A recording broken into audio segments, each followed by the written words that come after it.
that in mind, we're living in the area of WAP. In the time, the era of WAP. Maybe the people in the back. I don't know why I went like this. You went like that, Saadiqa? Oh, I don't know. Fast, Saadiqa. Right, Corey, you said the people in the back didn't hear. So maybe they may not know what WAP is. Does it mean worship and praise? Oh, okay. I like that. I like that. Okay. Oh, it could be for some. Listen, I don't know. For some. Hey, it could be that. Now just a little confession. Mm-hmm. So when this song first came out, I just kept hearing WAP. I had no idea what it meant. And I was like, what are you talking about? Go ahead, Saadiqa. I said, I don't think any of us did at first. We probably just thought it was catchy. Like, wow, it's just catchy. We didn't know what the acronym stood. Yeah. We didn't know what it stood for. Right. I had to ask one of my friends, and he told me, and I said, oh, okay. And so for those of you, those Christians who are watching, those who are saved, sanctified, and holy, and you've never heard of this, and you don't know what it means, it's okay. They know what it means. It's okay. But let me share with you. So WAP means wet ass, Pussy. Okay. Hey, so that's what it means. I had to tell the people. I know. Clutch your pearls. Okay. So that's what it means. But that is what we're dealing with right now. I saw the performance of Cardi B and Meg Thee Stallion. They performed this on, it was the last award show. Was it the American Music Awards? Was that? Might have been. Yeah, I think it was. And just to give you a little insight, I was watching this show with my aunties who were all over 60 years old and my grandmother who's 98 years old. Oh, grandma. It damn my grandma heart attack. She was like, what is this? Oh my God, what is this? This is ridiculous. They should just get naked. Like she could not, they were. Wow. And grandma. Under 50, we were just sitting there like, well, it's just, I don't, So with that being said, let's discuss. So again, we're in this time where sex is just rampant. The songs are selling sex, the videos are selling sex, social media is selling sex, right? At any moment, your man, your husband could go onto Instagram and they could find a woman who's pretty much naked, or you probably can find a naked woman, I'm sure. And so this is what's happening at this time. We're selling sex. Okay, and when I say we, I don't mean us, but in general, that's what's cool right now for our young people, for our teenagers, for everyone. That's what's up. That's what's happening. Men are sending penis pics, right? I've actually gotten 1 or 2 or 3 penis pics. Through my messenger on Facebook. And the first time I got one, I could not believe they sent it. Facebook is allowing that? Facebook? I never got that on Facebook. Someone sent Dr. Bob a penis pic. That is just crazy to me. And I asked him, I said, do you know me? Was there something I did to make you think I wanted to see your penis? Right. Oh, then he apologized. Okay. You should look at a person's profile and see if this is somebody who you may think may approve of this. And so I'm saying all of that to say I don't even think it matters anymore. I don't think that matters if you approve of it or not. Exactly. So this is they're hoping you will approve. If you didn't know, now you might know. And it doesn't matter because they're also testing us, right? Oh, we can say this and that on our pages, but she may not really be like that. You know what I mean? Let me send this pic and see how she really is. He's trying to shoot a shot, right? Right. And so that's the stage that we're living in. And I feel like we need to talk about that. We need to talk about penetration. and how that's affecting us as a society, how it's affecting our young people, and what do we do living in this age of WAP? How do we protect our integrity? How do we stand out and say, that's not what I want? I don't want any penis pics. I'm not selling sex. How do we do that, Saadiqa? How do you think we can do that? I mean, well, the first way is just to tell them, like, but that's, I'm probably not the one to send these to or just shut it down. But I also think, like, I haven't had, honestly, like, people be surprised, they ask, why don't you have this? And why don't men this and this and this and that? And I was like, I just don't have people approaching me like that. I don't have gentlemen approaching me crazy. Like, I just don't. And I like to think that it's something about me that maybe not to approach me crazy. It's not that I don't have people in my DMs, but even if they do that, it's like, hi, ma'am, hello, or they'll send me goddess. Like, most of my things with guys trying to message me or whatever, it's like, hey, goddess. I just think it's something that you give off with how they approach you. So it's not that I don't have people slide in, but it's very rare that I'll get something raunchy. It's always, I feel like, according to the vibe that I give out, and that's how they maybe try to get in with, hey, queen, or hey, goddess, and then they go from there. But I've never gotten anything like crazy obnoxious, maybe once or twice, but it's very, honestly, it's very rare for me to get something that's good out of pocket. Yeah, that's really, really good. And I think, I've gotten a mix of both.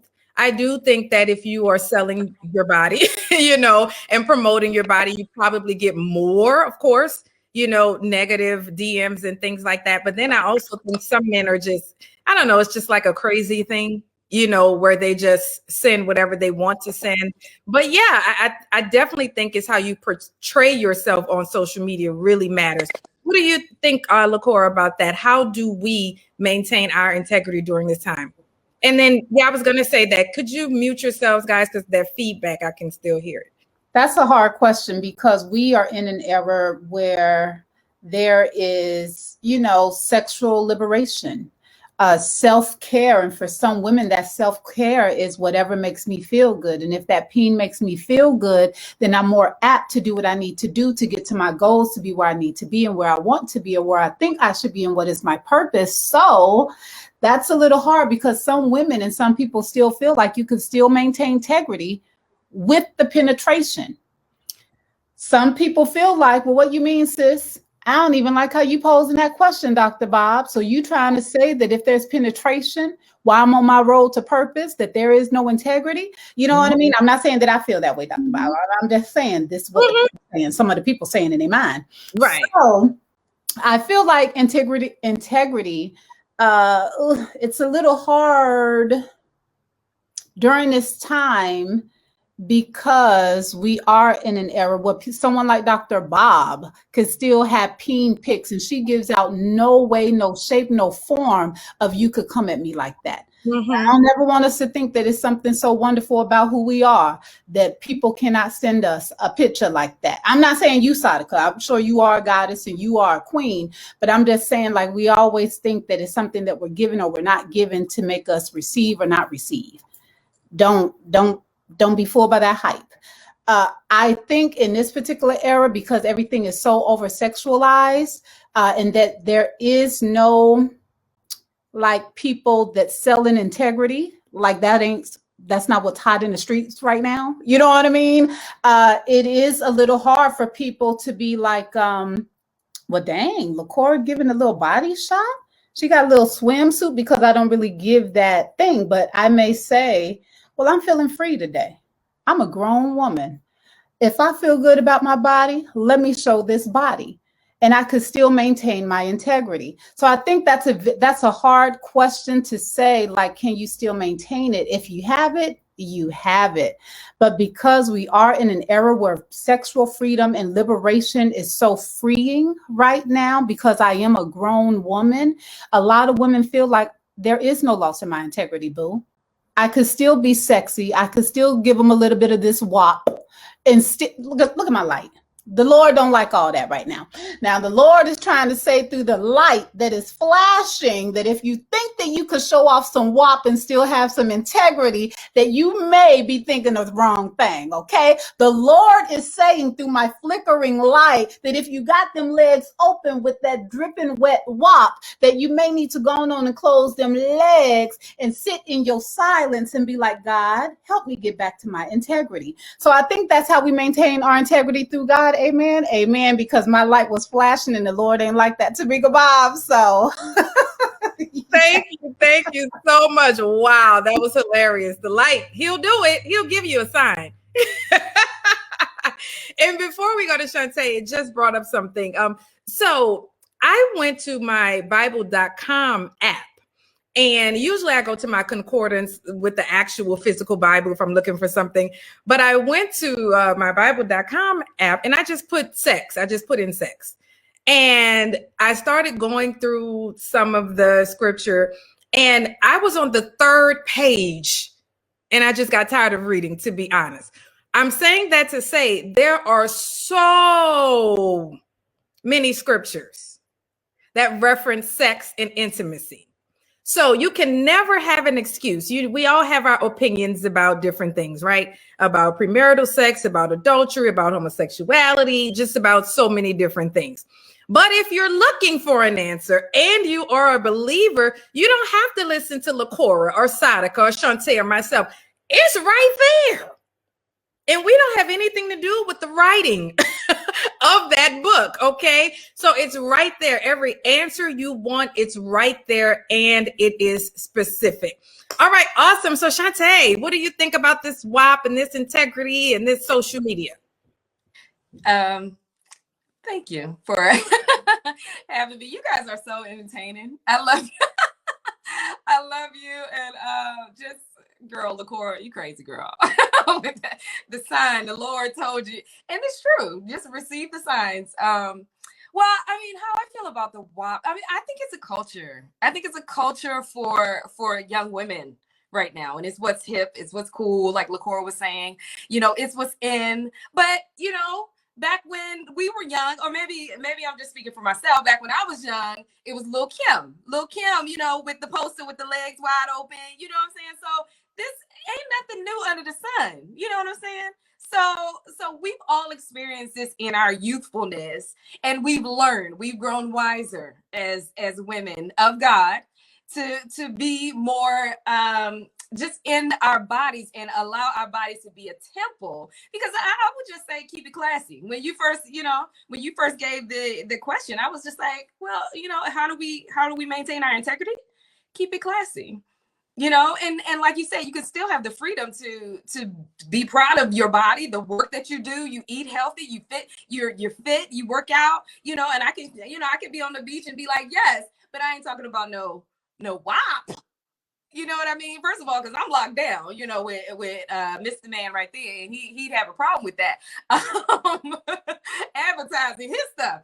But I think that, like you said, it comes down to us and our responsibility to put out what it is that we want to put out into the world. You know what I mean? We need to also be a representative of what women are in society. You know, okay, Cardi B got her place. You know, Meg Thee Stallion got her place, but so does Dr. Tamika Bob. So does LaCora Stephens. So does Saadiqa. I always say your name wrong. I am so sorry, beautiful. Saadiqa.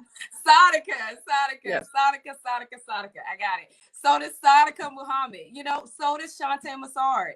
We have a platform, and we just need to continue to use it and keep it classy.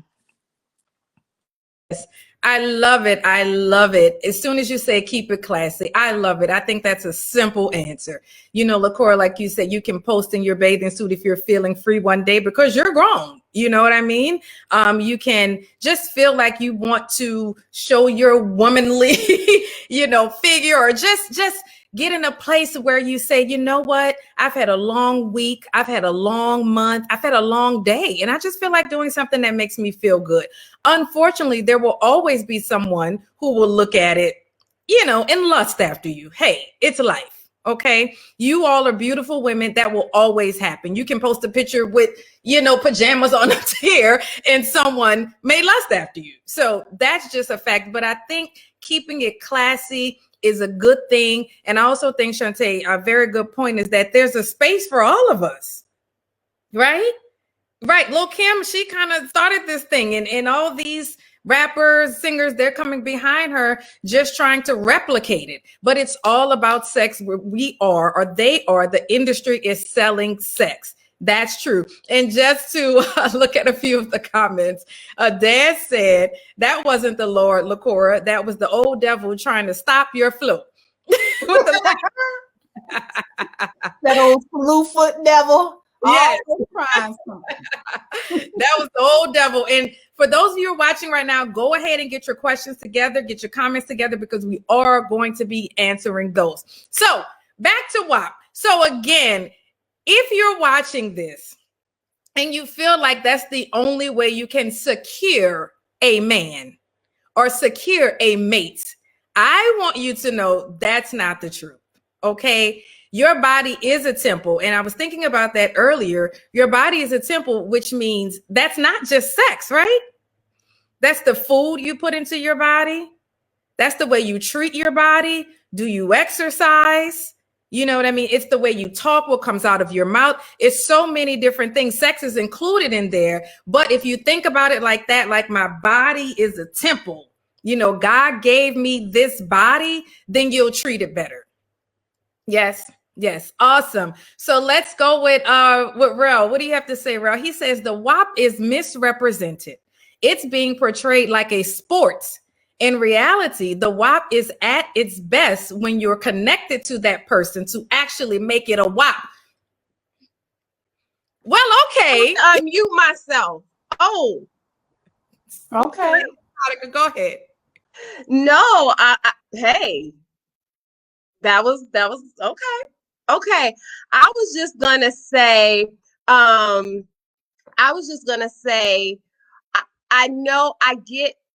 totally get us as a generation wanting to be comfortable and free. The woman's body is a beautiful thing. It's beautiful. It is to be, especially the Black woman's body. It's beautiful. It's to be admired and in awe of, and yes, and to get excited about. I totally get that. And it should be no shame in it. No shame in how you feeling, because we are, we're human beings and we're sexual beings and things. So there's no shame in that. But because I have young girls I work with, conversations I would have to have with them sometimes. When we think about our bodies and the way present, well, this is just we should be able to be free, and why this and this and this and that. When you have a car, you have a Mercedes. Do you let everybody drive your car? Do you let everybody come into your house? That's your house. That's not even as much of a prize as your body. If you had some diamond rings, do you let everybody wear this? Do we just flash it for everybody to see a diamond? Because no, we would be scared somebody's going to steal my diamond. Somebody's going to take something that's valuable to me, right? So I get that we want to say, hey, we as women, we should be able to do this and this and that. Now, I was raised Muslim. And yes, I know when we see on TV, we see us wrapped from head to toe and all those type of things. And in certain cultures, yes, that's the case. And I was raised Muslim, and my dad, we didn't necessarily have to be wrapped head to toe, but with that came modesty. And so some of those people growing up, I didn't find myself that interested in, I'll be honest, not to be like I'm better than anybody or whatever. I just didn't, because I was just always kind of modest. Like, my friends say stuff about my body. I'm like, don't be talking, don't be drawing attention. Like, I'm just like that. But it's not that I'm ashamed. It's just that my dad kind of raised me and my sister. You just have modesty, and he raised us to be like, within our faith, that like when we go into our temple of praise, we have to take off our shoes. We have to wash. There's a certain way you present yourself before you go and pray and set yourself before God. So I just take that into my own life, like, and not that I've always been perfect. It's not like I'm a human being, but I've just always when I've worked with young people or talked to women or things, I just try to take it from that aspect. I totally get us wanting to be free and those things, but being free doesn't, like, you're not going to flash your car keys and just give them to everybody. You know what I'm saying? Saadiqa, You know, even just some things you need to be mindful of. I was going to say, even with the cell phone, like some people guard their phones and their codes more than they goodies. And it's just like, Come on. Yes. It's like, girl, so we're going to sit here and we're going to trip over a phone and a password. But then at night, you like, all right, come on, get it. Like, no. You could get this, but you can't get my phone?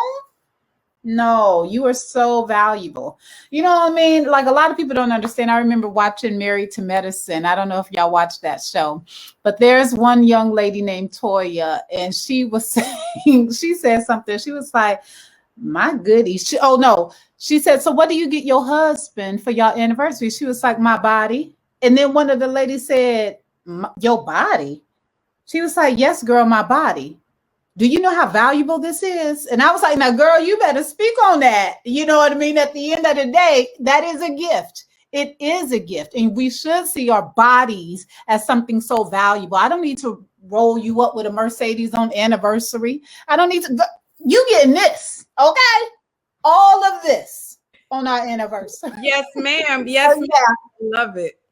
I just thought, like a lot of times, young folks, people, not just young folks, but we guard this more than we guard our hearts, our mind, our bodies, our vaginas, our penises, or is it peni? What is it? Somebody talk to me. I don't know. I'll look it up later. Go ahead. Okay. Miss Eileen, you a Harvard grad. Talk to us. What's the proper word? Okay. So yeah. That's all I have to say. No, I love that. That's very true how we guard these phones. Absolutely. That's you're very accurate with that. But I do agree with Rel. Absolutely, I think that it's being treated as a sport, and I think what we need to understand is, like you're saying, LaCora, our body is a gift, and if we just spread it around, what person is going to find you valuable? I heard a man say one time, he used the P word, but I'm going to say coochie. He said, coochie is just coochie. I don't know. I just, unless it means something, so a man can have sex with the woman. And I've heard this from various men. They can have sex with the woman and it means absolutely nothing. Most times it means absolutely nothing until they find the one. And so you have to decide, how are you going to be the one? You can't make yourself be the one, but at the same time, if you keep spreading them, you know what I mean? Your numbers are just adding up. Well, let me put my toes. Your numbers are just adding up and adding up and adding up, and they're not finding you valuable. So I do think it's being portrayed as a sport. And I do hear what you say about it's best when you're connected to that person to actually make it a wow. Woo! That one was deep. Yes. All right. Thank you, Ruben. You said great conversation. Thank you so much. But okay, so we're going to move on because we can talk about WAP forever. All right. So my sis Shaunte brought up a really good point. She said that in this time that we're living in, when Black men are getting murdered on the streets by policemen, as we know, it's so much going on right now that Black men may fear death. And I see several of you watching, so please comment on this, that you may possibly fear an early death, shall I say. We all have to die, but maybe you may fear an early death. And that may have something to do with you wanting to penetrate so many people. Maybe you think that is a part of your purpose. Tell us, do you agree with that? Do you disagree with that? And while we wait for those comments, Shaunte, do you want to elaborate on that? Yeah. I thought about it. When did I send that to you? Yesterday? I think I sent it to you yesterday. And because, of all that's going on in our community, y'all, it's sad. I saw that picture of Dante Wright with his baby, his gorgeous little baby. And I was just like, oh my Lord, this little baby has no daddy. you know, and it's just, and when we were, you know, talking about the, you know, what kind of ideas, what kind of topics, I was like, it's so many young Black men that are out here making babies, you know, they've been doing that for a long time, but maybe there is something to the fact that they fear, and it's valid. They fear being killed, you know, in our communities or by the police, like you said, which is so much going on right now, you know, and you know, it's just being aware and mindful of that. And I feel like, first of all, I think it's wonderful work that the mental health field is doing right now. I commend you, Dr. Bob. I'm telling you, because I mean, I really thought about, you know, I told you before in the last meeting, I thought about going into the, you know, the medical psychological field, and because I think that there's so much help that we need as a community, you know, mental health, and especially our young Black men, especially our young Black men, and it starts when they're little, like Dante Wright's baby's age, you know, he just lost his daddy. Now he has to grow up without a father, you know, going through life, realizing that his father was just shot down and killed when he was a child, you know what I mean? So that it's an effect that is transferred from generation to generation, and then it leaves us, you know, as women to be like, what is going on with these crazy men? You know, they got a lot going on the inside, you know? Yeah, I totally agree with that. And I totally agree that it's generational, because again, Dante Wright's son, you know, now he's going to suffer the effects of his dad being killed, and it goes on and on. So if he doesn't get that help, then now we have his son and his son. So it's generations to come. And I also agree that our Black men certainly need assistance, I shall say. You know, in our community, many of our men do not abide by going to sit down with someone and tell their business, as they say. You know, I'm not telling my business to anybody. I'm not talking about, you know, but you have to look at it from a different perspective. Find a Black male therapist if that bothers you. You know, find someone who's like the homeboy. You know what I mean? Just find someone you're comfortable with, because it would really, really help. But another thing you mentioned that I think is very interesting to explore is that if they think they're going to die early, right? It's like, oh, I need to have some kids. You know what I mean? And that may sound crazy, but I've actually heard that. Young men say that. Yeah, you know, I'll probably die. I'll probably be dead by the time I'm 30. Now, these are hood boys. Let's just make this clear. I just want to be real clear about that. And I'm not judging. I'm from the hood. So I'm just telling you, these are hood boys that say things like, yeah, I'll probably be dead by the time I'm 30. So I might as well go ahead and get a few in you. You know what I mean? Like, yeah, they say things like this. And so it is important to acknowledge that. So that's a very good analogy that you had there. Let's see what Dad says. He says, one of my younger brothers felt that way.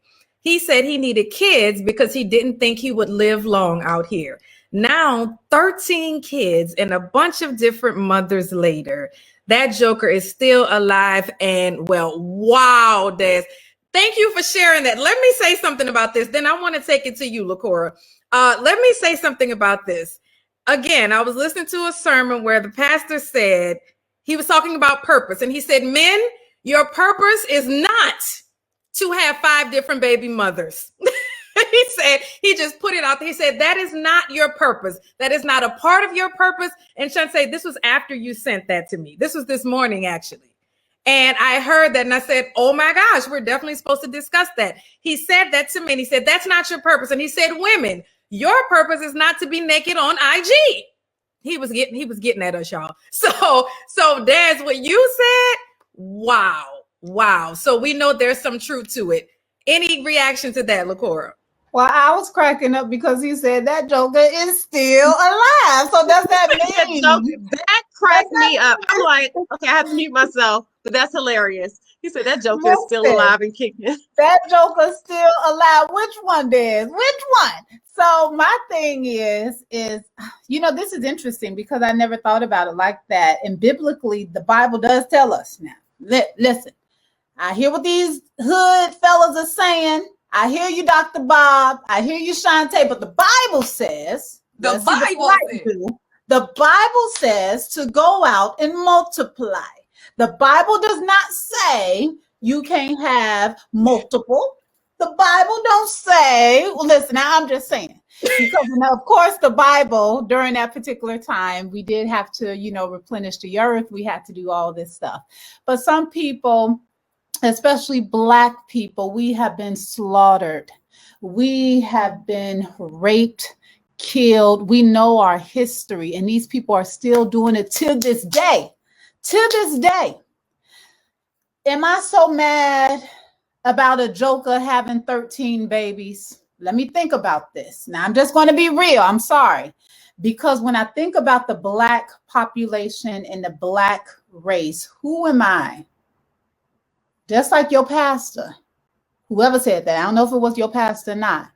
Who am I to say, if that brother want to have 13 babies and women are okay with it, and I know that our race is dying, and I know that they are trying their best, these people, these white people, these cops are trying their best to get rid of us.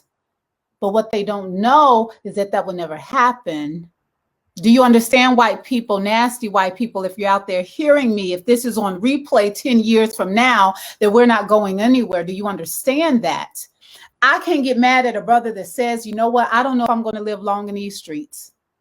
I don't know. And if a woman says, you know what, boo, I want Black people, I want legacy on this earth, let's make it happen. If they are both adults and in agreement, I don't know if I could get mad at that. And that's only solely based on what is happening to our people. What is happening to our young men. I have 4 beautiful, handsome, talented nephews. I do. And I pray for their protection all the time since they were little. I can't get mad at a brother that has 13 Black babies. Now, are they white baby mamas? Are they Latina baby mamas? Now, what we talking about? Because that's another thing that I be seeing up on these little Instagram child. But that's another story. When we talking about a Black man and a Black woman, and they are getting together to make sure that our race is continuing to go and grow, and there is legacy on this earth, because we as Black people ain't going nowhere, period. I can't get mad at that. And I know the people out there don't like it. And I know some of y'all is like, but hold up, ain't you Christian? I am. And as a Christian, I can't put nobody in a heaven or hell. As adults, people want to do what they want to do. I can't sit up here and say, girl, you can't be naked on Instagram. I don't know what your story is going to be in 5 years. I don't know. So at the end of the day, I can't be mad at that, Dr. Bob. I wish I had something more logical, more philosophical to say. I don't, because I love my people. I do. And I want to see more of us, because they are killing us. And then I keep seeing these posts talking about Dante passed away. Passed away? No, he was murdered. Can we, if we're going to sit here, Shade Room, and put up a post talking about he passed away, don't give me no passed away. Don't give me that polite junk. Don't give me that. Mm-hmm. Give me the facts. Give me the facts. Run the facts, Shade Room. He was murdered. Yes. Okay? So that's all I'm saying. I can't get mad at a Black man to say he want to put his seeds out on this earth, because we have been here on this earth fighting for our lives. So that's all. Yes. I don't know, Dr. Bob. Thank you for that. No. Thank you. It's what you believe. Thank you for sharing that. And I want to hear from Saadiqa, but before I hear from Saadiqa, I want to say, Wanda Stephens Moore, yes, I do agree. It's the mindset. I do think it's the mindset. That's my auntie, by the way. Hey, Wanda, love you. She talk like this, like real loud and real boisterous. And I bet she was typing. She was like, it's the mindset. That's what my Wanda was typing right there. For the second. Thank you for that, that visual. I like that. So she doesn't mind that we talk loud, because I know I talk loud. So anyway, but yes, Auntie Wanda, it is the mindset. I agree with that, because again, LaCora, I don't have a problem with procreation, right? It is actually one part of our purpose, right? But it is the mindset. Why are you penetrating all of these different women, right? Our brother DMX, I understand he had 17 kids. I hope I'm accurate with that number, but I think that's correct. He had 17 kids. But when we look at how this is going to affect the family unit, there is no possible way a man can be in the home of 17 different children. And so my personal belief is that is why our family units fall apart many times, because the man is absent, the father is absent. He could be a great father, but he's only one person. So he can't effectively get to all of those kids with his career, going to work and just all these different things. He can do his best, but again, I do think it goes back to the mindset. If it is, hey, I want to impregnate my wife, and we're going to have as many children as we want. I don't want you on birth control, honey. We're just going to flourish the earth. Beautiful, right?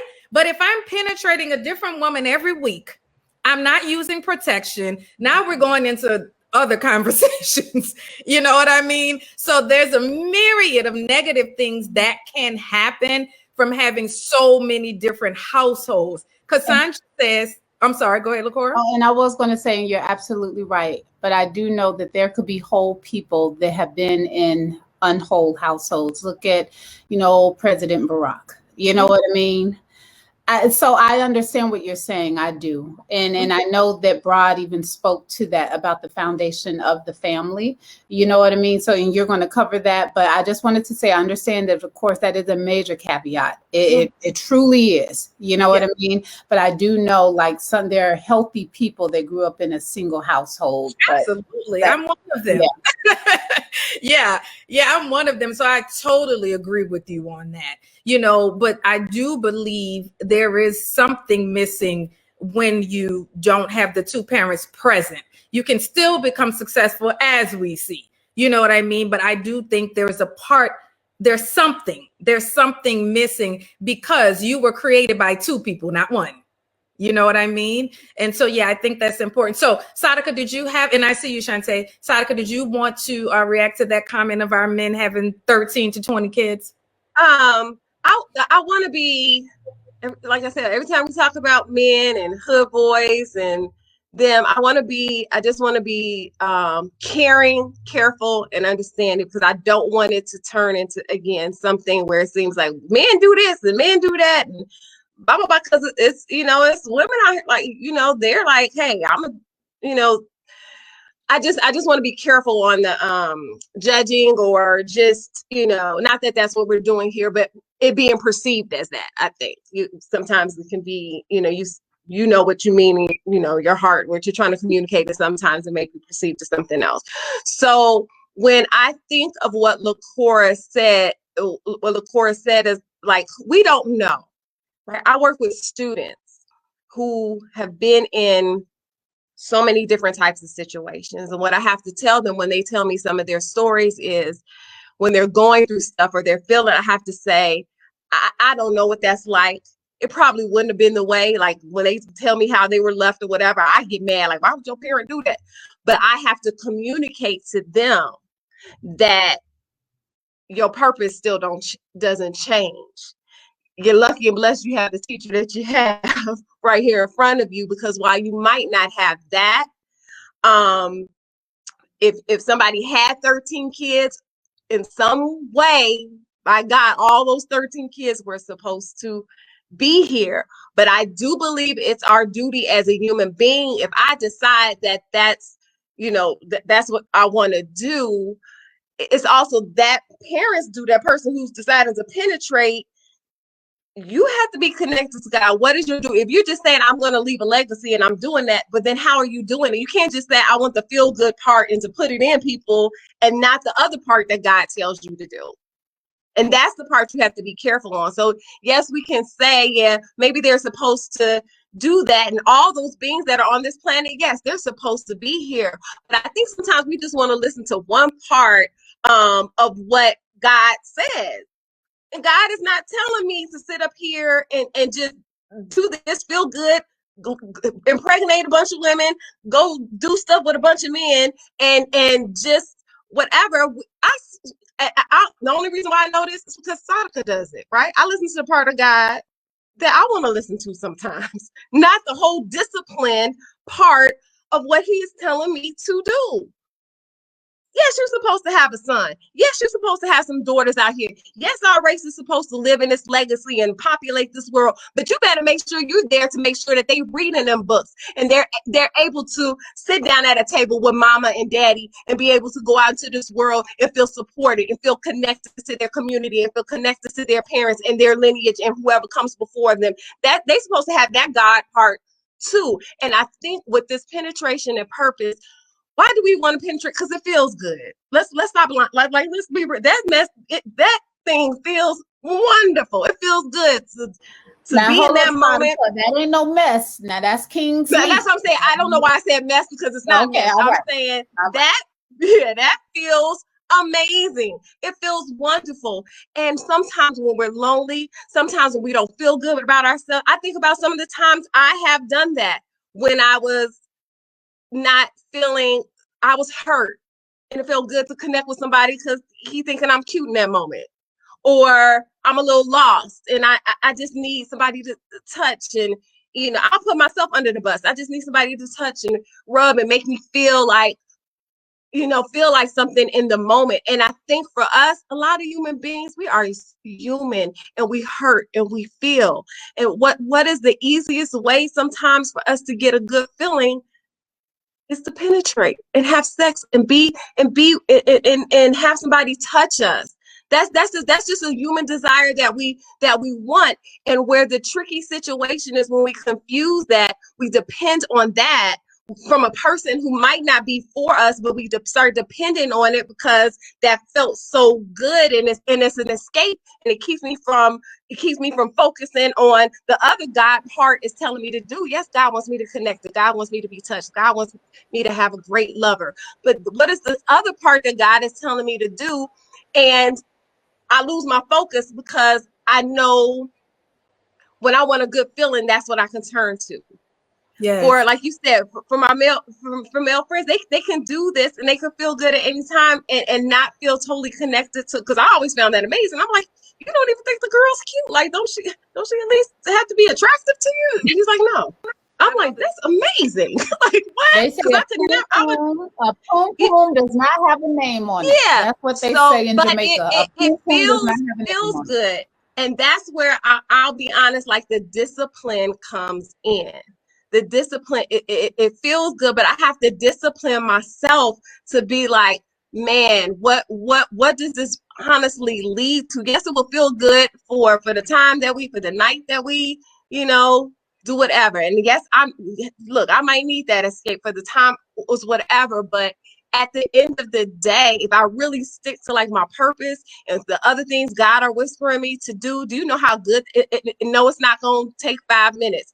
Your purpose takes a couple years. Your purpose takes some hurts. It takes some tears. But what's on the other side of that thing, if you feeling good, is a lifetime of you living in your God purpose and not just leaning on people to make you feel good in that moment, and not in this generation, to me, where it's whatever. I'm gonna be honest. Like sometimes I feel like I'm like, dang, am I becoming old? And it's not that, because I'm gonna be honest. I've just always felt that. It's like sometimes it's just whatever. And I'm like, I've had students and beautiful girls, and I'm like, look, let me tell y'all something about the beauty of who, the inside, like who you are. It doesn't have to be outward. You're a gift, and it doesn't have to be on display. Even in the museum, they put stuff behind a ribbon. Like they don't just leave it out there for everybody to take. Right. No, that's very good, Saadiqa. That's very good. And I do agree with you on, we only follow parts of the Bible. I mean, I'm guilty. I'm sure most people are guilty of it. But I believe I mentioned it last time that touch, acceptance, that's a normal need. That's a need. We have a sense of belonging. That's a need that we have as human beings. So we need to be touched. People really do die from loneliness. And so what happens though is we as human beings, we pervert it. And that's just a general thing. We pervert it. Yes, I want to sit down and watch a movie with you. Yes, I want to hug you. But hey, that's where the term Netflix and chill came from, right? Okay, well, we started off Netflix and chilling, but then we went to something else. So yes, and Shaunte, don't lose that thought. Let me just read a few of these comments here because they're really good. So Broad says, an increase in births is important. However, if there is no strong family foundation, then it's not sustainable. We want to raise strong villages. Strong family village reduces poverty, crime, and early deaths. Thank you, bro. Very, very good. And then Daz came back and he said, let's see here. Dad said, you're so right. I think he was talking about, when I spoke of the different households. He cannot be a father to 6 or 7 different households, especially if the mothers and some of the children resent the father for not being fully present. Absolutely. Absolutely. And then I think we had a few more. Cassandra chimed in. She's saying, even though we are successful, I'm that absent parent still had some type of effect on a child. Help me with that. Let's read your next one, Cassandra. You said, although we still, I think you're just typing fast here. I still believe that absent parents still has some type of effect on the children.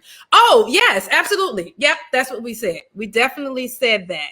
And then Dad said affection and affirmation, we all need it. And then Auntie Wanda chimed in. Wanda, Auntie, I'm just calling you Auntie. I hope you're okay with that. Oh, let's see. She says, I grew up in a household with a dad, 10 children, 3 outside children, but all were affected differently. So one group had a part-time dad. One group had a part-time dad. Some were, what's that word, Auntie Wanda? Are you trying to prosperous? Yeah. Prosperous. Don't play my auntie. You see what that word say? Wanda. Talking about what's that word? Wanda. She see that word, don't she? Auntie. See, what LaCora didn't tell you is I'm visually challenged too. So some were prosperous, some fell down, but got back up. One brother penetrated multiple women. But they know their dad. African Americans face multifaceted challenges. We were exposed to the biblical word. Also, some women enjoy multiple penetration. It's a tricky situation. It is a tricky situation. Yeah. Can I say something real quick? Please. Because I know we talked about like Dez and Broad. They're saying how, but the foundation. Mm-hmm. Listen.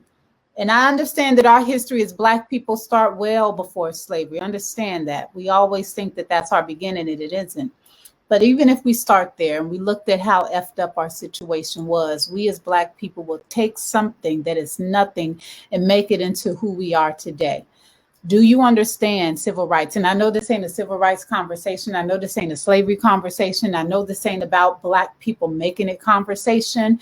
And I understand the importance of a foundation. All I'm saying is that, if people choose to do that and they have these children, we are naturally survivors and it will be okay. I understand that foundation may not be there, and I'm not saying that it's acceptable. I'm just saying we have been through rough without a daddy and made it. And I know that we shouldn't be normalizing absentee fathers and all that stuff, part-time dads and things like that. And of course, there's no fantasy or romanticizing of the single motherhood life, but we as Black people, we are strong, we are resilient. And for the people who opt to do that, and it's only a small portion of people that say, I'm going to spread my seed, I'm going to do this, I don't think I'm going to make it in these streets, whether you hood, whether you CEO, whether you GED, it don't matter. It's only a small percentage.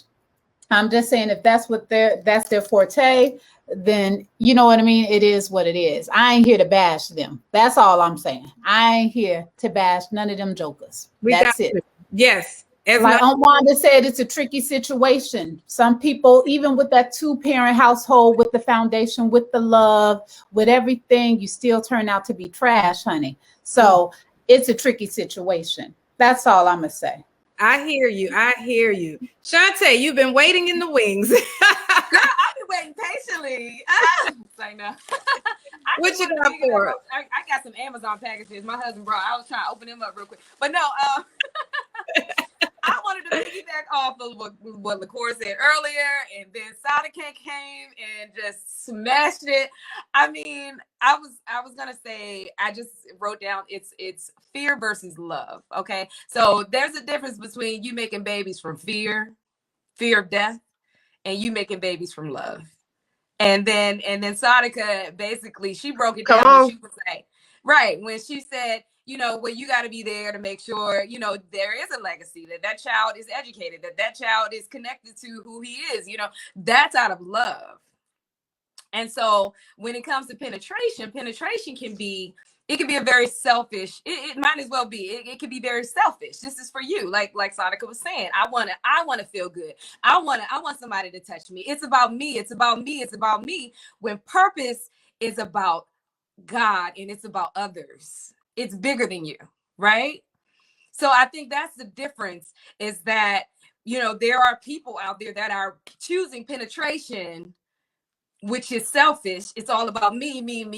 I need, instead of purpose, which is about others. It's about loving your community. It's about loving your children. It's about loving other women. It's not about you. We're not here for us. God is going to take care of us. We good. Okay? We need to be here for purpose. And that's on both sides, men and women. Can I get up and shout? I'm just, okay. It's your show. You can do whatever you want. Okay. Dr. Bob's. Yes, I need to put some shout music on, because that was shout worthy. But right, everybody's shouting.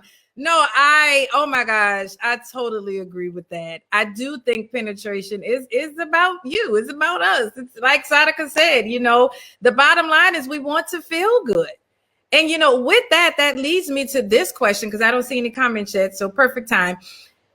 Because Saadiqa mentioned, thank you, Cassandra. Because Saadiqa mentioned, you know, the bottom line is penetration feels good. Hey, she said it feels good. And so, yes, we all can agree upon that. God created sex. So absolutely everything God creates is good, right? And so with that in mind. Except for the devil. God created the devil and the devil ain't good. But go on. You know what? You're right, LaCora. He did. And the devil just went on and turned on him. So, yeah. So with that in mind, when you think of penetration and you think of maybe someone who has penetrated you in the past. We're all grown women, you know, we're not 18. So yes. And so you think of someone who has penetrated you in the past. Because the penetration was so good, did this alter your thinking and your decision making about this particular person? Okay, well, hold up. So you're saying, was the penetration so good that it altered your thought? Like in reality, he's a zero, but because the peen was so good, you now made him out to be a hero? Sure. Yeah, sure. No, that ain't never happened. That never happened. Okay. You're crazy. Wait.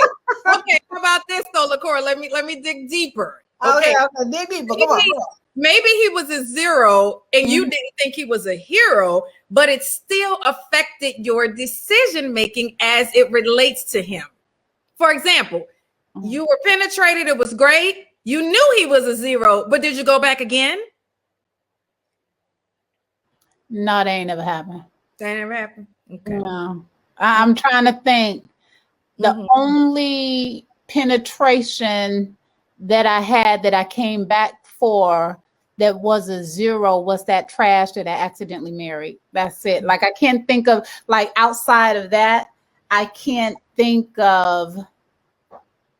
But was that due to the penetration that you stayed longer than you should have? Because you said the only one you can think about is the zero who you accidentally married. Okay. No. That was the church, which is another situation that you need to have. Another conversation we need to have. So no, child, no. Gotcha. I ain't never want to be up in a situation because of no peen. Okay. Why? Why? So no, Got no, no. The reason why I stayed, it was like church, and I felt guilty. You know, people was like, "Oh, you need to pray. You need to pray Mhm. for compassion." You Mhm. know, church. Gotcha. So yeah, Gotcha. no. I Okay. can't speak on that, Tanika Bob. Okay. Okay. Got it. Shaunte, how about you? Dad says that I'm lying. I am not lying. That is not true. Pussy, I am not lying. Child, She's you better not lying. She's not lying, Des.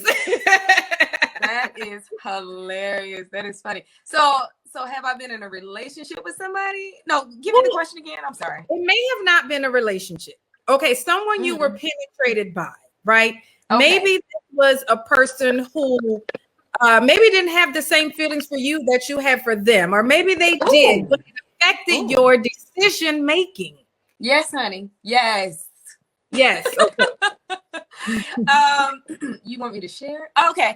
However much you feel comfortable with. Well, I mean, I will be honest. I mean, there was I'm I've had sex, and it's just not with husband to husband. I was married previously, and now I'm married now.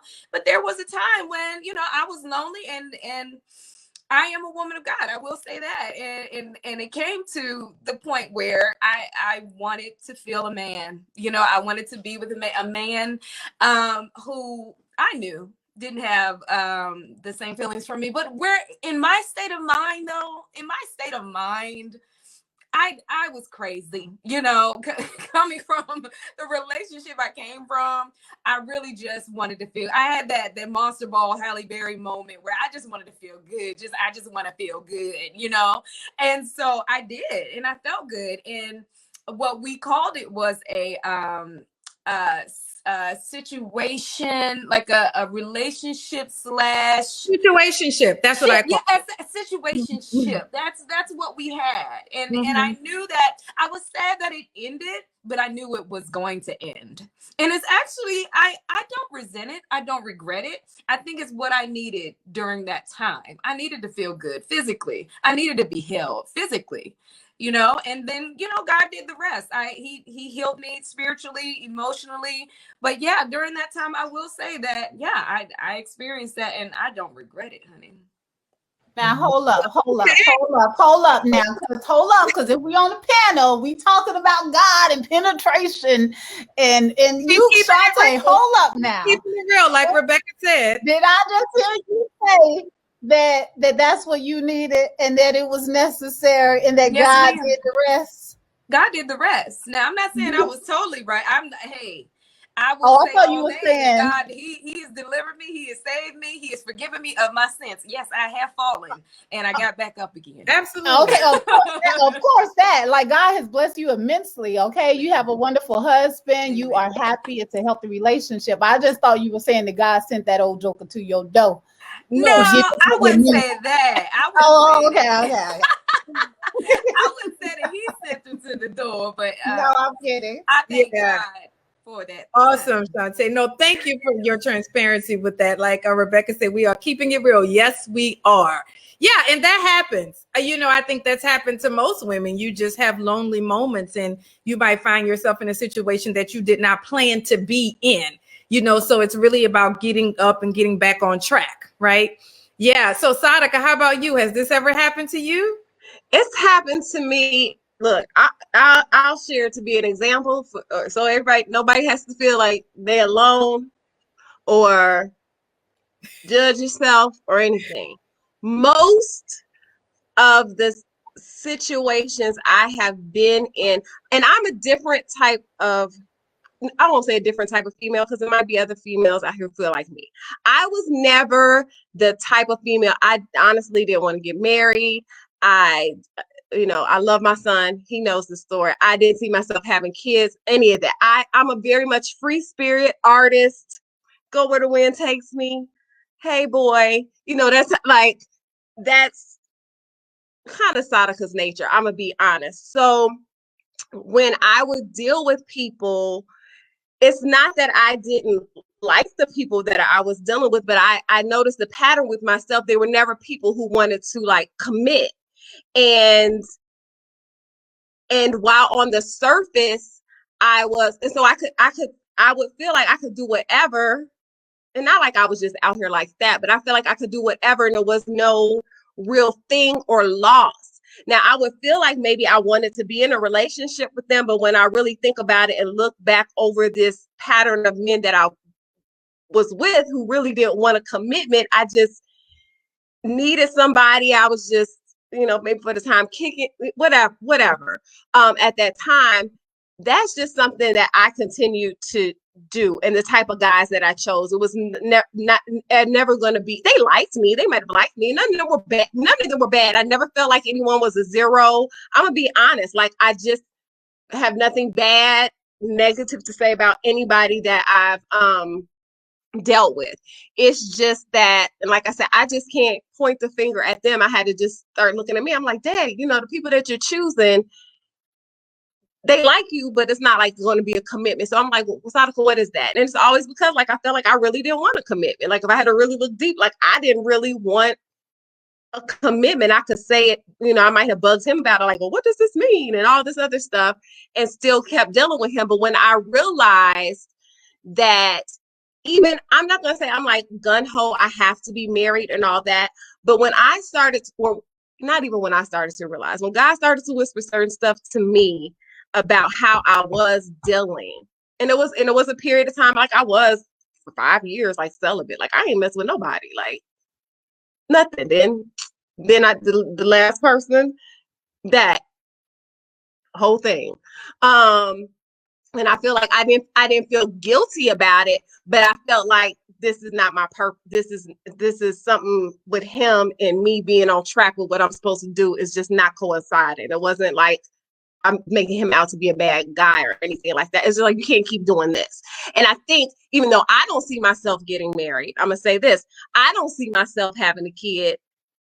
God's like, I don't care what you see. I need you to stop. I don't know who God is about to have come knock my socks off and be like, woman, I want to snatch you up and marry you. And I'd be like, yes, sir.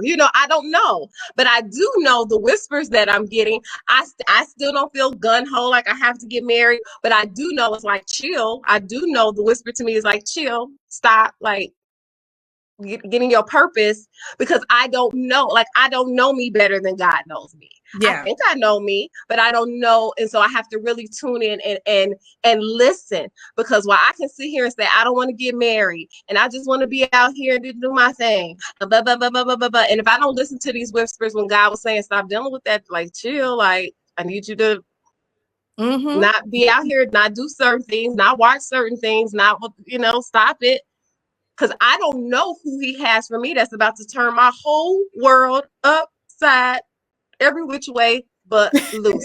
So I'm a witness, girl. It happens. Yeah. So right now, like I said, I have just trained myself. It doesn't that those feelings don't go away. It's not that I'm, Saadiqa, I ain't a robot. You know what I'm saying? Not that but I've just trained myself to discipline myself to just listen and just listen right now. And thank those brothers along the way. Thank you for the time that we had together. I appreciate it. I like that. I hope you appreciate that. I like, right. Thank you for this time we had together. Thank you for this time we had together. But moving on, and go ahead and get your final comments and questions together, guys, as we probably spend about 15 more minutes wrapping up.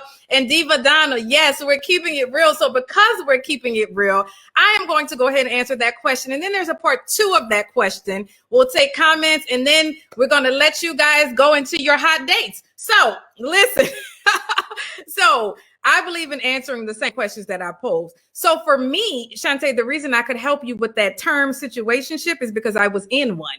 And so, and I always called it that because that's what it is, And so for me, I could relate to several things all of you said. Saadiqa said she was celibate for years. Like I would be celibate. I like to say abstaining. I was abstaining from sex for years at a time. And then I would fall.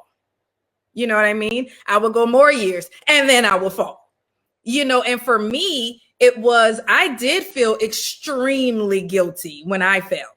You know what I mean? And so, and then falling with someone who doesn't fall for you, that's another story. Because then you're like, well, wait, you mean I just fell and gave up my goodies and backslid, and you're not even trying to commit? Come on. I mean, right. So just keeping it all the way real with that, that's a real thing. And that's why it's so important to value ourselves. Like, okay, yeah, you got to get back up. You got to ask for forgiveness and know that you're forgiven and it's done. But definitely, I think, you know, penetration obviously affected my decision-making skills. So I want that to lead me to part 2 of this question, which is, Shaunte, do you feel like if you had not allowed this, I don't know, particular person, just think of one person or whatever, to penetrate you, say you guys had never had sex, would it still be the outcome? Would it still been able to affect your decision-making skills? Ooh, okay, that's good. Would it had been the same outcome? Would I be where I am today? I guess. Oh, that's so good, because if this person had not been there, I'm trying to think what would I have done? Because they would have been there. They would have been there. You did not allow them to penetrate. They wouldn't have penetrated. Okay, okay. Now, you know, okay, I will say this. Like I said, I was sad when the situation ship ended. I was sad. So that was a heartbreak that I had to heal from. I really did. I had to heal from that heartbreak, and really then start to deal with the stuff that led me into that situationship. You know what I mean? So that's the thing, is that sometimes we use penetration to cover up what's really going on. Mm-hmm. You know? So I think, say that one more time, Shaunte. Yes. Repeat that one more time. One more time. Yeah. Okay. One more time. So I think that we use penetration. Sometimes I think that we use penetration to cover up what's really going on underneath. And so I think, yes, definitely I use penetration during that time to hide the pain, the hurt, you know, just squash it down. And then when that situationship was over, when the penetration had finished, I still had to deal with all my shit, you know, pardon my French, you know what I mean? But and heal from that. So that's a trap that we can get caught in as women, is that we, you know, we're lonely, we're hurt, we get into something, and then that person doesn't reciprocate the same feelings that we have, then we're hurt from that. So we're already hurt. Maybe we got daddy issues. We still hurt from daddy issues, and we still hurt from our ex, you know, our ex-husband, and now we got this big dude to deal with. Right. We got this dude to deal with, you know, and it's compounding. It's compounding. So you're right. You know, Dr. Bob, when I think about that situationship, had we just been friends, it might have allowed me to have less healing time that God, you know, had to work on me. So yeah, you're right. I hadn't thought about it that way. So yeah, let me tell you something. You said a ton of stuff there. Yeah, and I agree with all of it, because, you know, we have to look at a situationship is still a ship, right? So there's a situationship, there's a relationship, and they're both ships. Mm-hmm. So usually the person that's more committed is the person that's most hurt. Yes. Right? In my situationship, I was extremely hurt. You know what I mean? Almost if I was married. That's what I'm trying to say. So I think a soul tie, you know, formed when we really think about it. And Adisa said, I'm going to read your comment in a minute. He said that, you know, and so if you're constantly allowing somebody to penetrate you and you're doing everything as if you're in a relationship, but there's no label, there's no title, there's no commitment, clearly you're going to be hurt. And with that, I just want to acknowledge this comment here. Okay. All relationships lost are meant for the one that will find you. Abstaining is meant to bring you back to your authentic vibration. I like that. Those soul ties will F you up. They will. will. I will agree. That's good.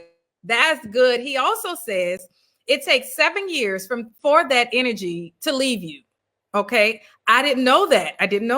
If no penetration, there is less energy to play with.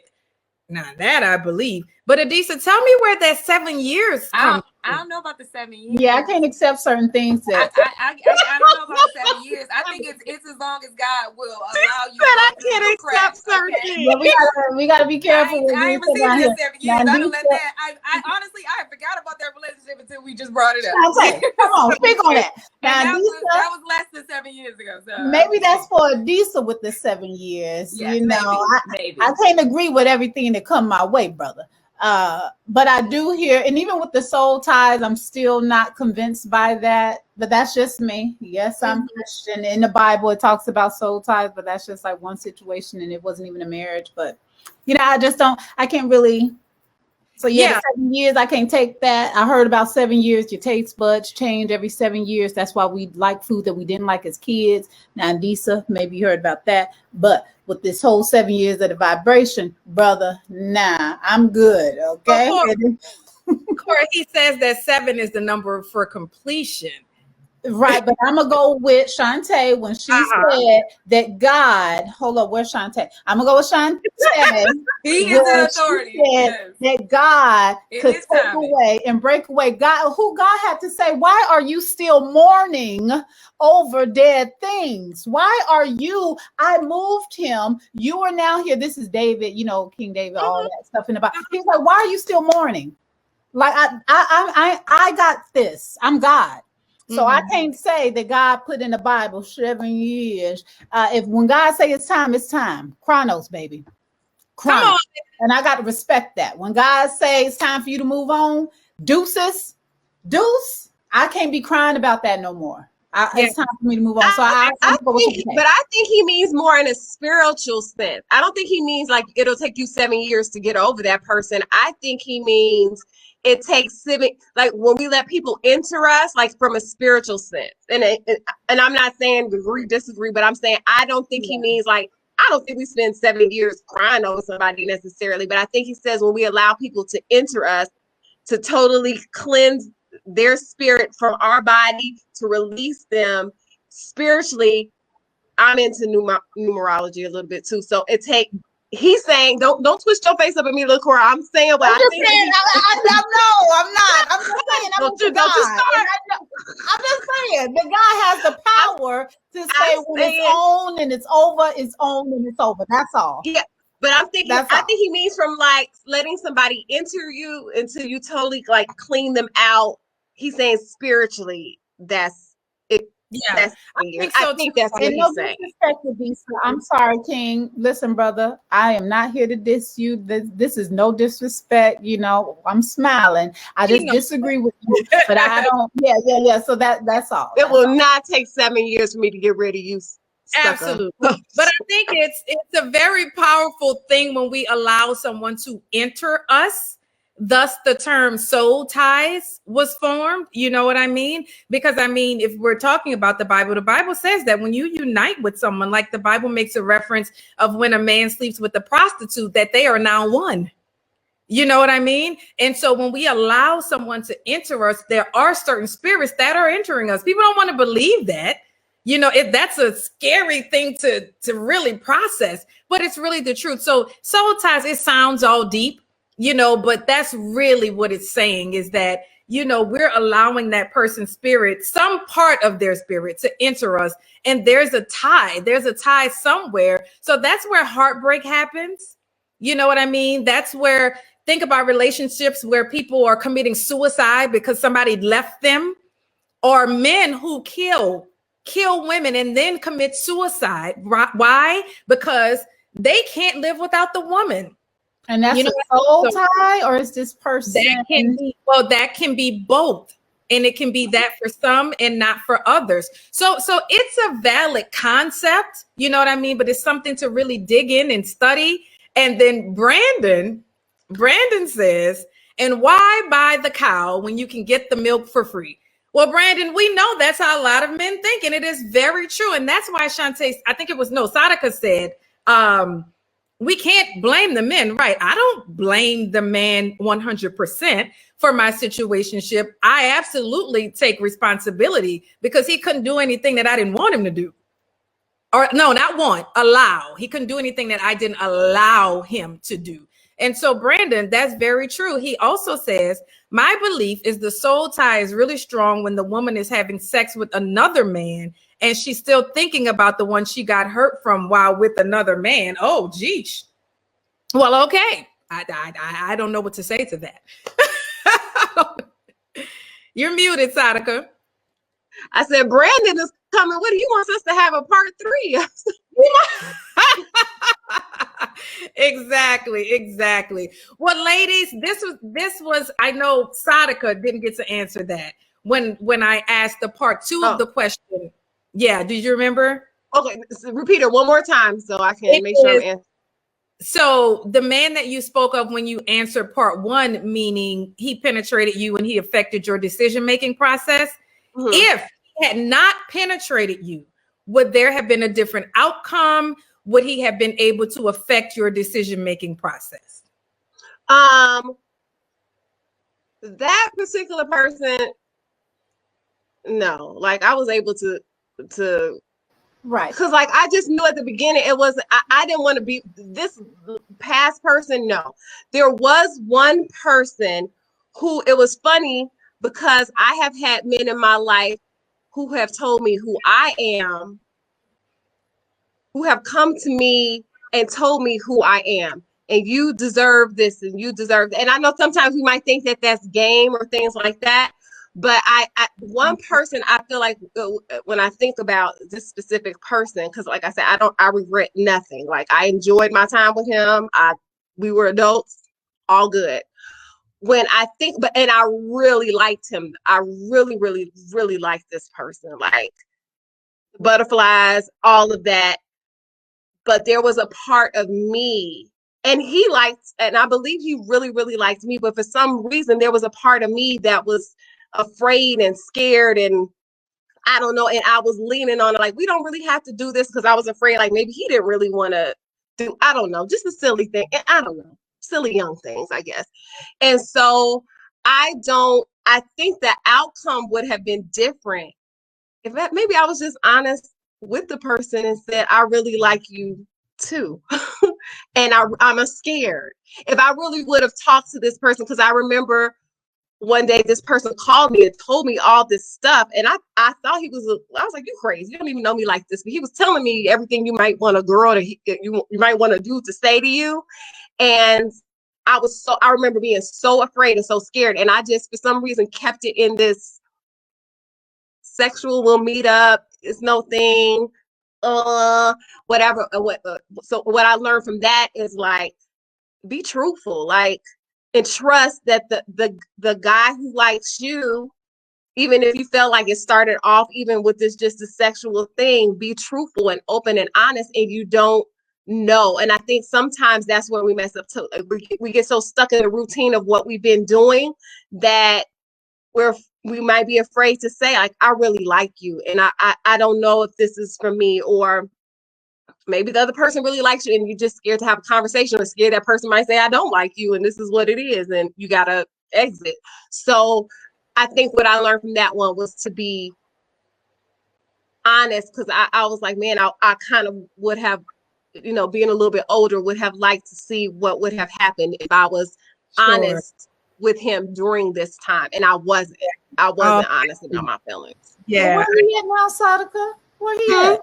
Where he at now? I don't know. Let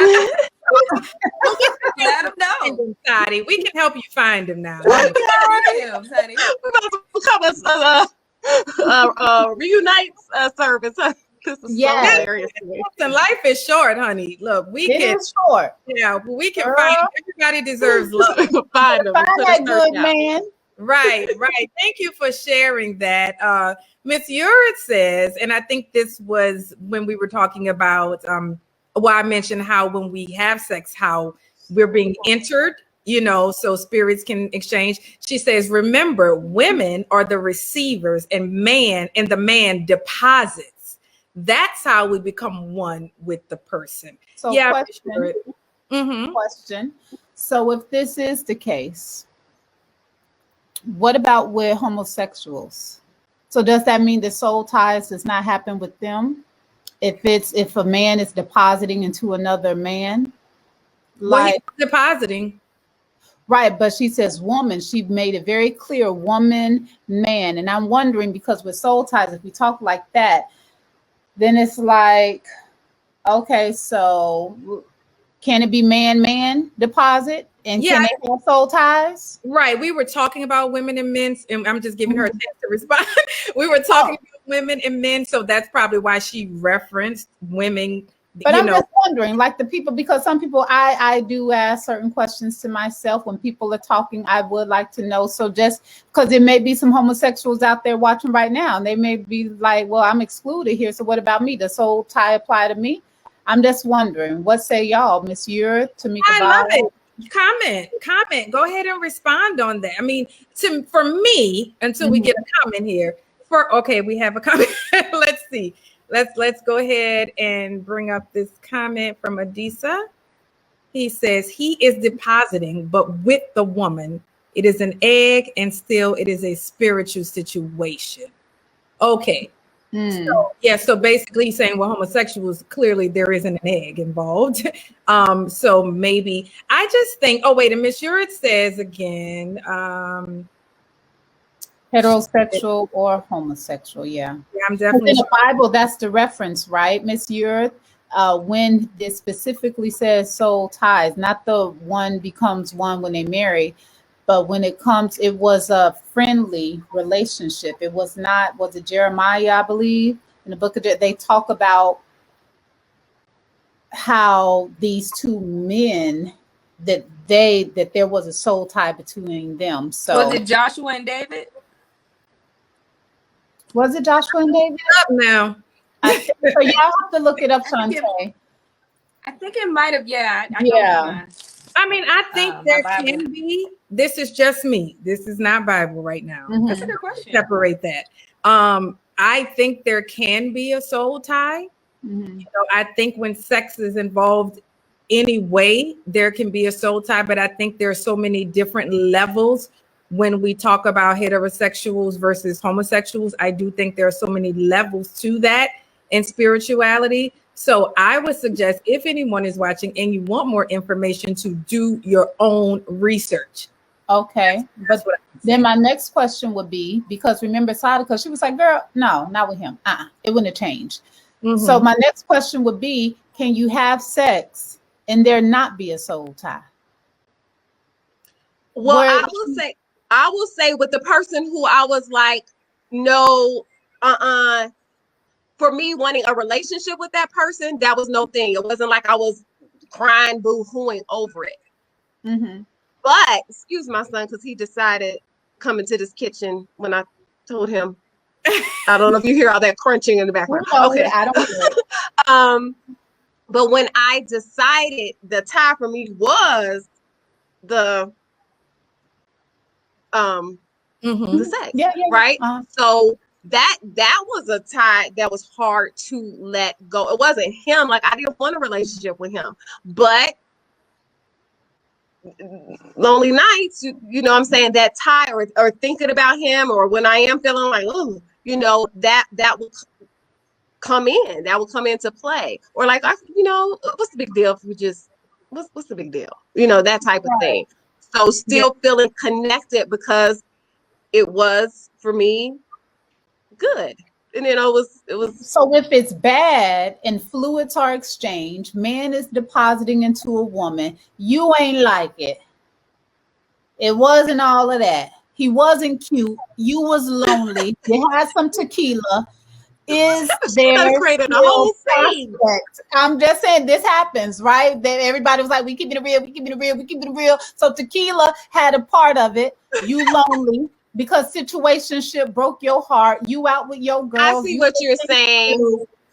Is there a soul tie? Because you're not connected. I don't know. Yeah. Okay, I'll say this because with LaCora, I don't feel it. Like with some people, I didn't feel like it was one person. I was like, oh my Lord, like why did I even? Why was my time? Right. Where did my time go? Yes. Where did my 2 minutes go? Cora, I can't with you. I will not with you on this.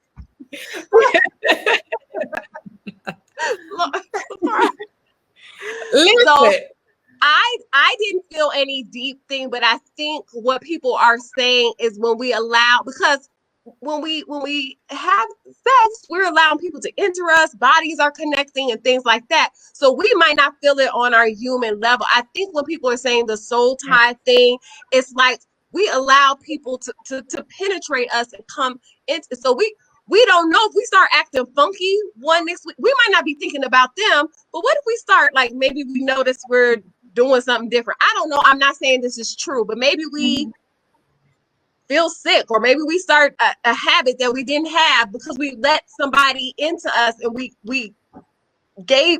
allowed them into us, and now we're noticing, like, I don't usually do this, but why do I feel this way? Or why do I like it? It might even be a negative thing. Like, why do all of a sudden I start liking peanuts? I ain't never ate peanuts in my life.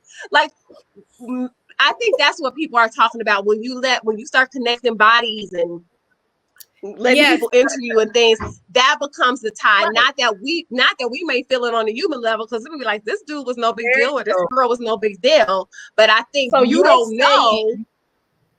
So what I'm hearing you say is, we consciously may not be aware, but subconsciously there could be things going on because of this. Allow somebody to enter us. Because we don't know.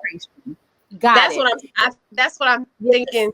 And no, that makes sense. And Brad, I never said that Jonathan and David were gay. I never said that in the Bible that it spoke to a homosexual relationship. I never said that. I said that they were not homosexual. I said when it's specifically talked about soul tie, that it was a heterosexual, like, friendship relationship.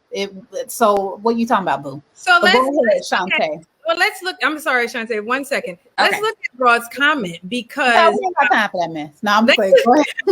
Let's look at it real quick, because what happens here, and I never got a chance to kind of answer it. I think that we're answering it from a biblical perspective and a worldly perspective. Mm-hmm. So it depends on how we're answering this question.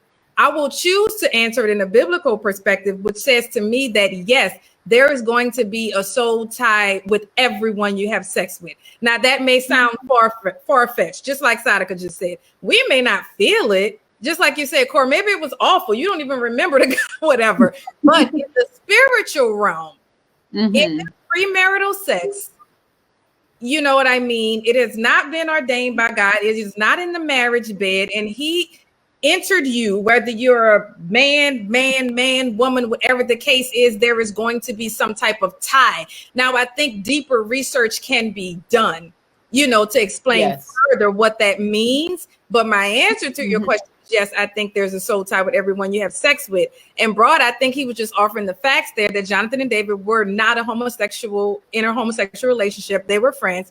This is not about bashing anyone, but we cannot attempt to change a biblical teaching to fit a political modern norm.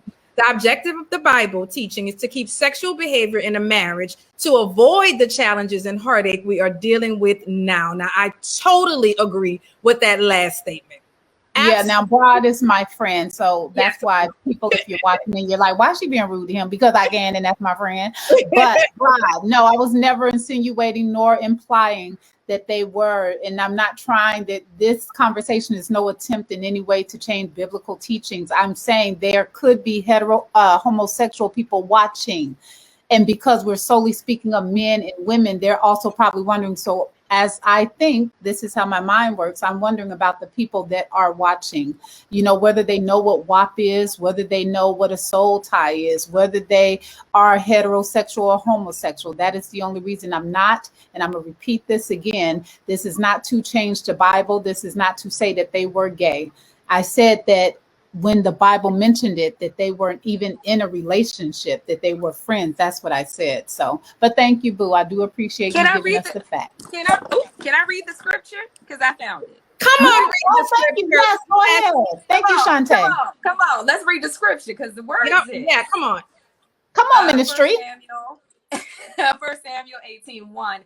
After David had finished talking with Saul, Jonathan became one in spirit with David, and he loved him as himself. And what I was getting ready to say earlier, this just confirms it. Thank you for the blessing and hearing of this word, is that you don't have to have sex to have a soul tie. You can have a relationship. That's a good one. Talk about it. You can have a relationship with people, a man and a man, a woman and a woman and a man. You can have relationships with people and still have some type of soul tie. Like Saadiqa was saying, there's some remnants, even though she didn't enjoy the sex, there are some remnants of that situationship that she had with that person. That can be the soul tie that they shared together, because you got to that point where y'all got in bed, y'all got naked. It was something that connected before you even got to the physical place, right? So I think that, I love you. Okay, 5 days. So I think that that's what LaCora is saying. It's not that Jonathan, I said Joshua earlier, Jonathan and David were in a homosexual relationship at all, because we know David loves some women. Women. David loves some women. Killed a man, didn't he? Put Uriah on the front line to get over Bathsheba, didn't he? Come on. So yeah, I know he was not gay. Women. We're not saying that Jonathan and David, but I know that some people in the homosexual community will use that to say that there were homosexuals in the Bible. I get that. We're not talking about that here. We're talking about that there are connections, there are soul ties, there are spiritual ties that people can have without having sex, and especially when they have sex, when they penetrate. So that's what I just wanted to. And I was going to say, Shaunte, that is so good, because I never even thought about that. You ever had a friendship with a good girlfriend? Like my friend Candace, Candace. I love old Candace. But then this heifer just made me mad. And I was just like, it felt like a boyfriend girlfriend situation. It feels like a breakup when you had a friend that was it was a long time, and they know you. Yes. They know everything about you and things like that. So, like I loved her like a sister. I still love her. Even when I was mad at her, I was like, I love that heifer.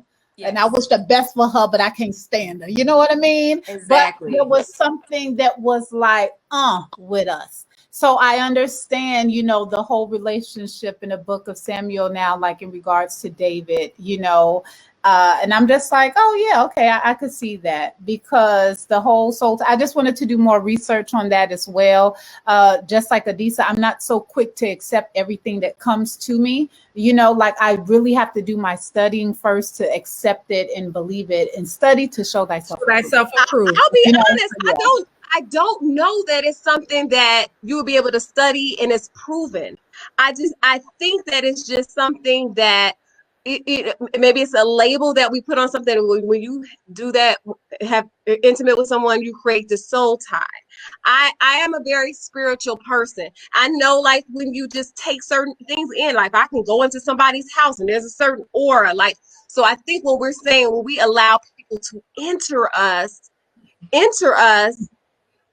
we are allowing their spirit. We're allowing something. That's a heavy connection, because I know for me, it's an exchanging of energies. It's a release of energy. That's why we like sex too. It's a release of your energy.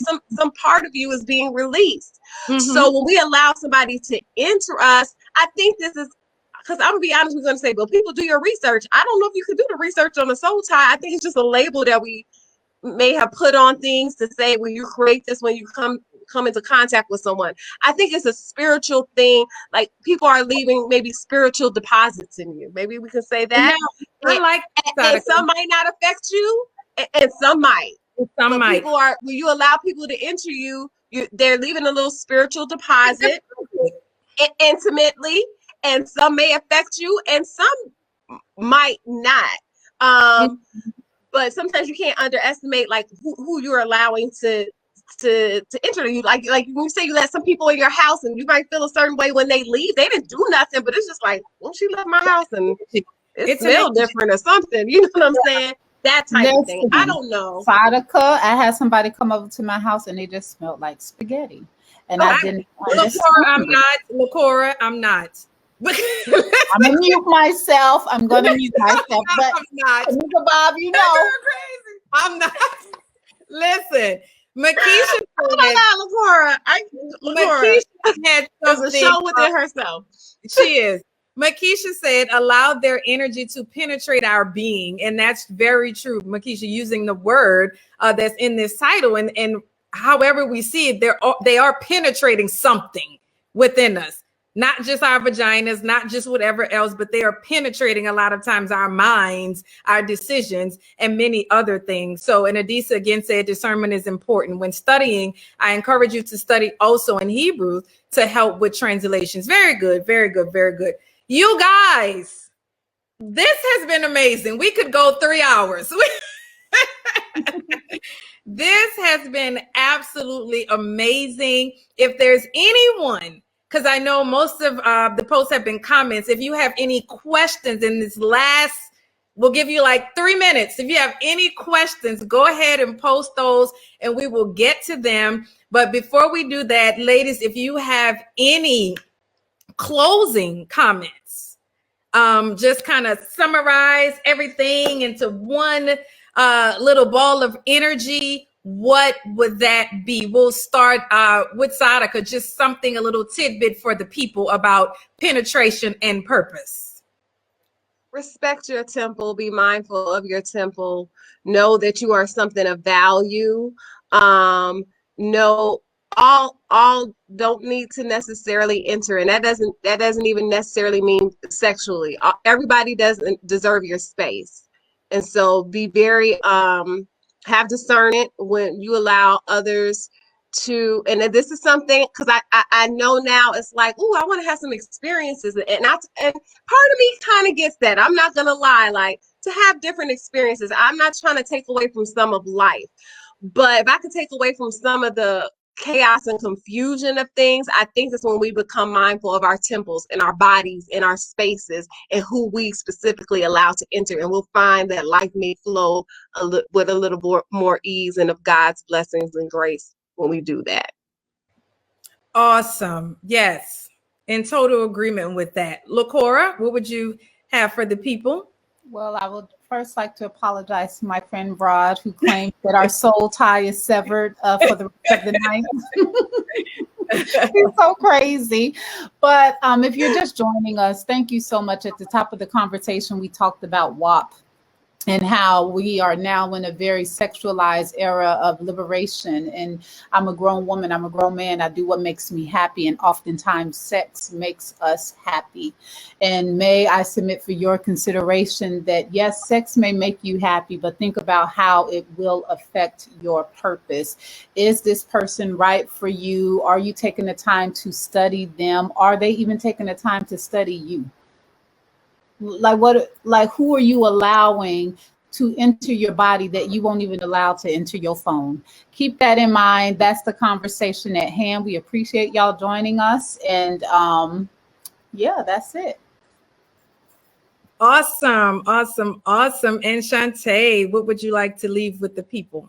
I love this conversation. I love you ladies. You are all amazing. And thank you everybody who joined us. Y'all are great. I mean, all of the comments, the questions, it was dope, honey. I love this. I mean, it really got me thinking about just everything, Dr. Bob. So I know the last session that we had, it really, what Saadiqa said about penetrate your purpose just kind of stuck to me. And I'm going to take that with me from now on, to penetrate your purpose. But I just want to add, penetrate your purpose with love. I just want to add with love, because that's really what it comes down to. That's really what it's about.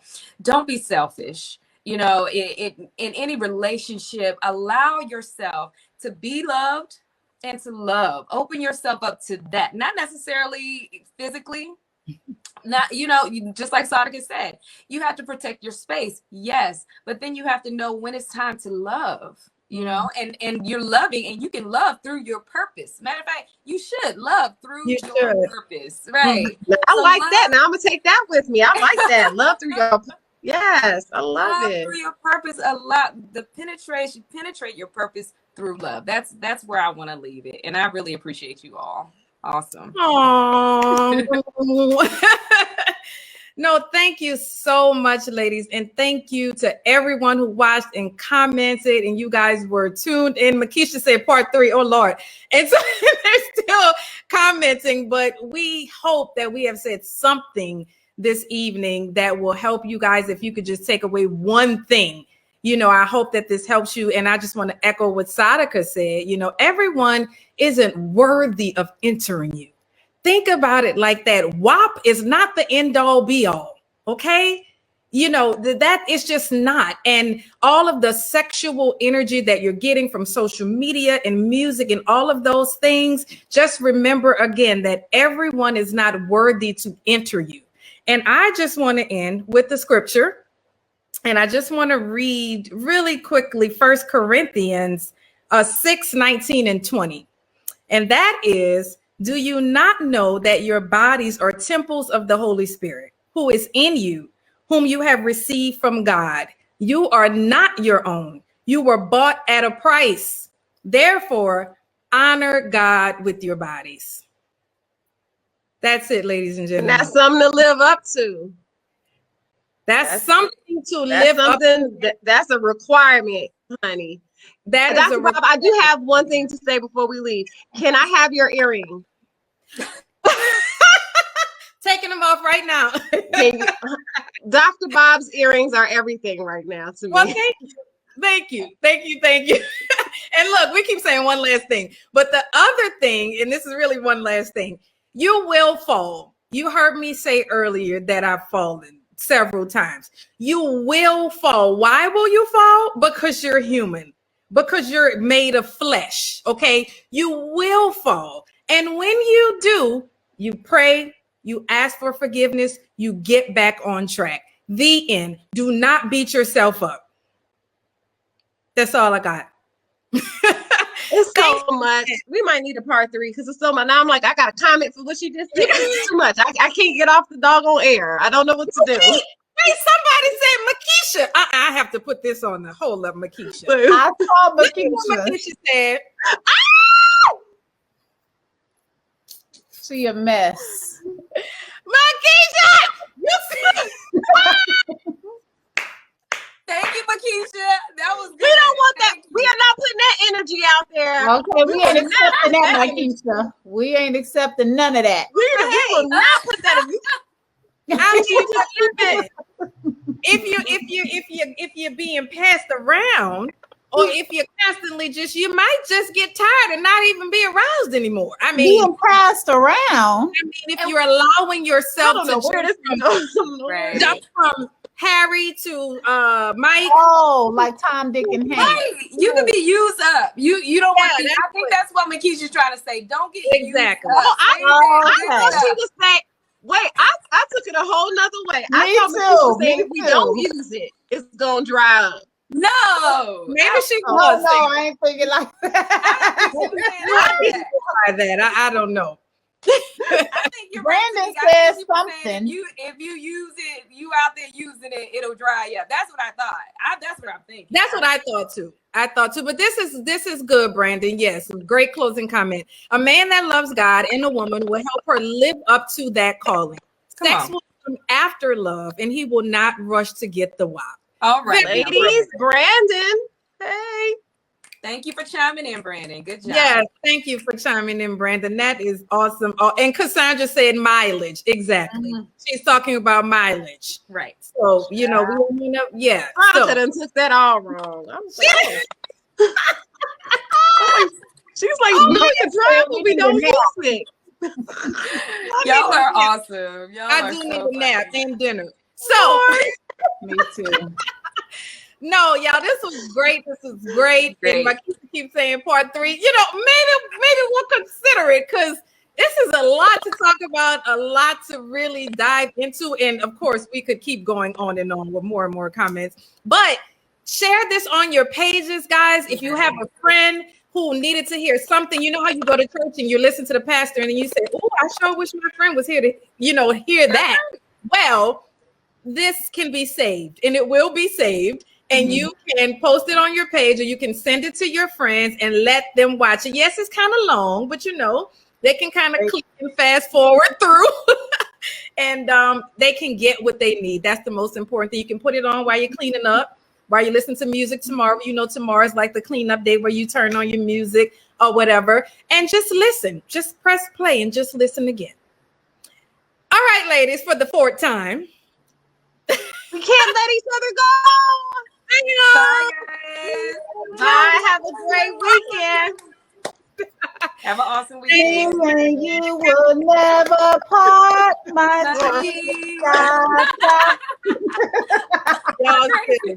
Y'all have a great night, and we shall talk soon. Bye-bye. Bye-bye. Bye-bye. Good night. Good night.